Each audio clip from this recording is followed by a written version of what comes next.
Irmãos e irmãs, você que nos acompanha pela TV Santa, estamos às portas da Semana Santa. O próximo domingo já será o Domingo de Ramos. E depois, as maiores celebrações da nossa fé.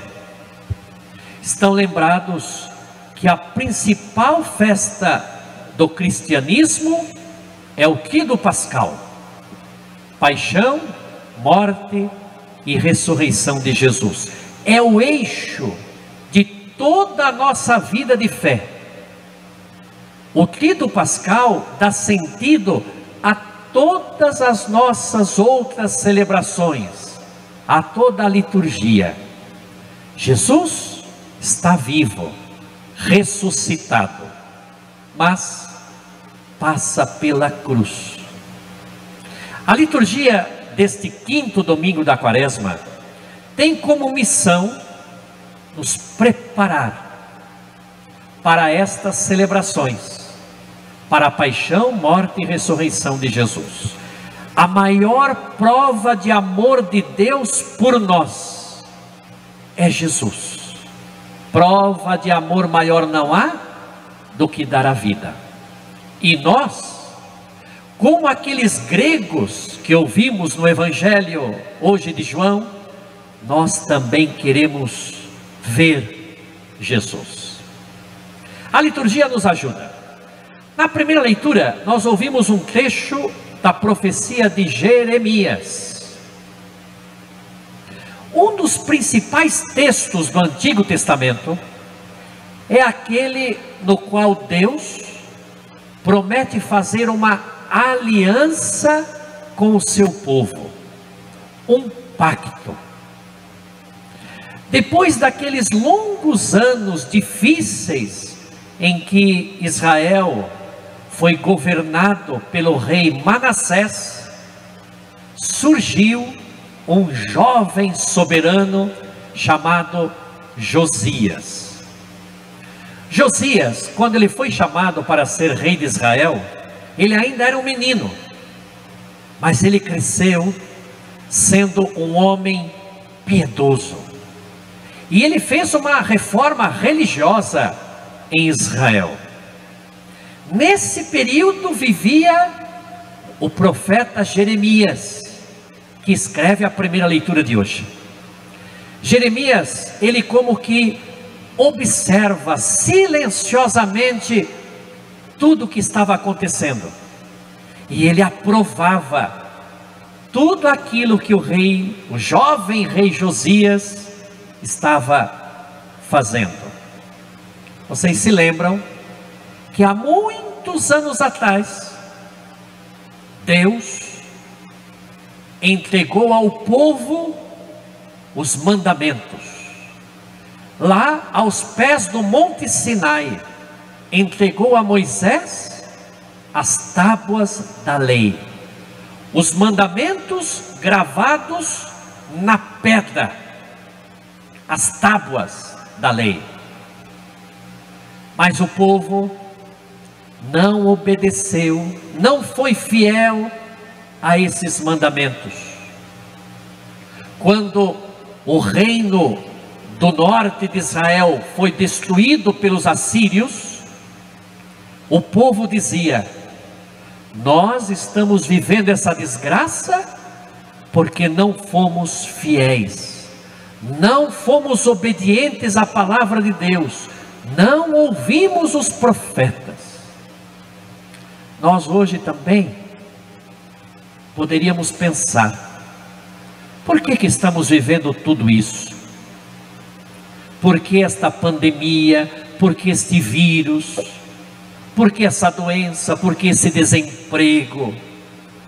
Por que essa preocupação, essa aflição? O que nós fizemos para Deus para merecer isso? Como se Deus castigasse. E nós já sabemos, Deus não castiga. Quem nos castiga são os nossos próprios pecados. Mas é claro, se os mandamentos da lei de Deus que são uma receita para a felicidade, se eles, ao invés de estarem gravados na pedra, no papel, estivessem gravados no teu coração, no meu coração, esse mundo seria um paraíso. Mas não é. Não é por quê? Porque nós ainda não aderimos à palavra de Deus. Jesus, ele não precisa de fãs. Jesus precisa de discípulos. E discípulo é aquele que reproduz tudo aquilo que o mestre fala e faz.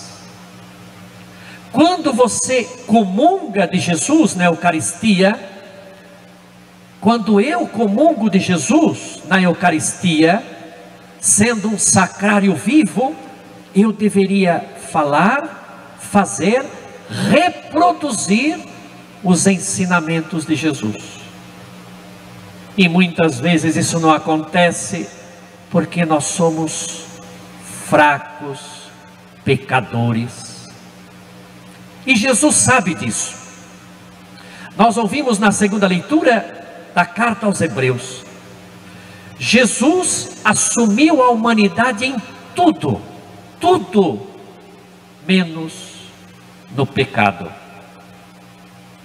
Diante da dor, diante do sofrimento, diante da cruz, Jesus chegou a dizer: Pai, afasta de mim este cálice. Mas foi para isso que Jesus veio, para dar a vida, para nos salvar. Jesus soube, através das dores, dos sofrimentos, como é difícil obedecer. Sabe por que Jesus enxuga as suas lágrimas? Porque ele também chorou. Bonito isso, né? Sabe por que Jesus enxuga as suas lágrimas? Porque ele também chorou. Ele assumiu a nossa carne. Ele é Emanuel. Por isso ele sabe das minhas fraquezas, das suas fraquezas. Ele experimentou da nossa carne. Por isso ele tem misericórdia para conosco. Ele é Emanuel, Deus conosco. E como aquele grupo de gregos, pagãos, convertidos à religião judaica, nós também queremos ver Jesus. É o evangelho de hoje. Um grupo de gregos, pagãos, queriam ver Jesus. O verbo ver na Bíblia não é só olhar, olhar para a fisionomia da pessoa, para o nariz, olhar a boca, olhar como anda, não. O verbo ver na Bíblia significa conhecer, se aproximar da intimidade daquela pessoa. Aqueles gregos queriam ver Jesus. E eles vão falar com Filipe, um dos discípulos. Filipe, por sua vez, vai falar com André. E os dois foram falar com Jesus se ele podia receber aquele grupo de gregos. Atenção, não é à toa que Filipe foi falar com André. Esse detalhe ele poderia passar desapercebido, mas ele tem uma importância. Por que Filipe vai falar com André para os dois irem até Jesus e interceder por aqueles gregos? Porque André era de origem grega. André falava grego. André conhecia a cultura grega.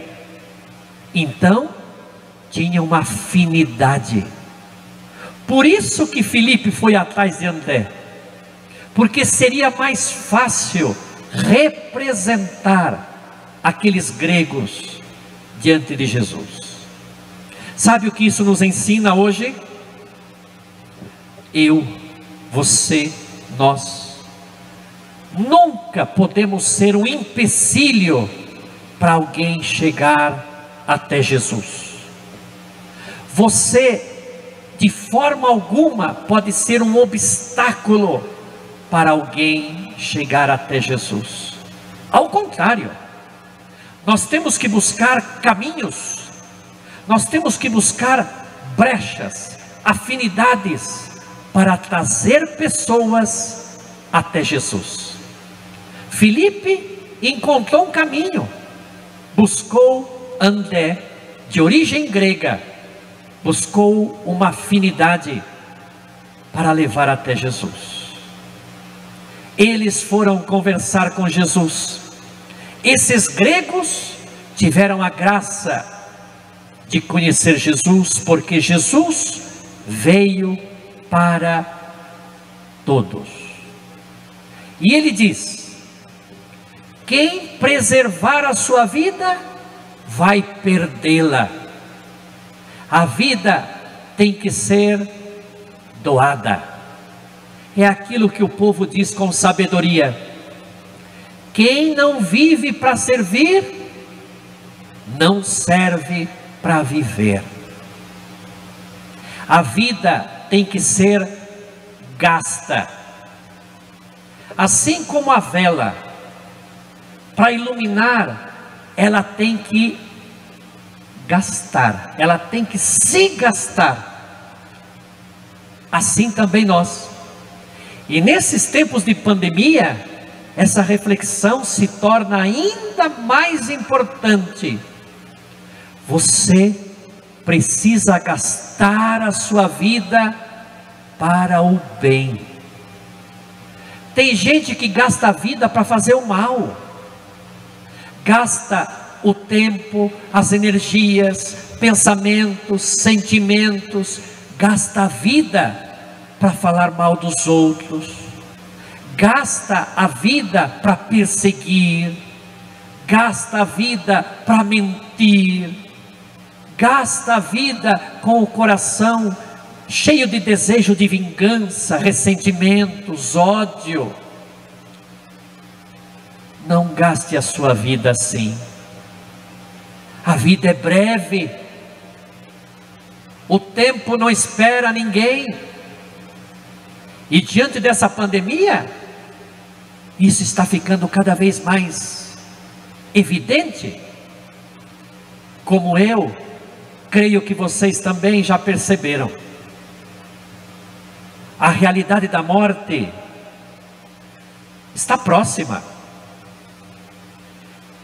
Aqueles que estão morrendo, para mim, eu acho que para você também, já não são mais números, como no início da pandemia, morreram tantos. Agora não, agora já são nomes e sobrenomes.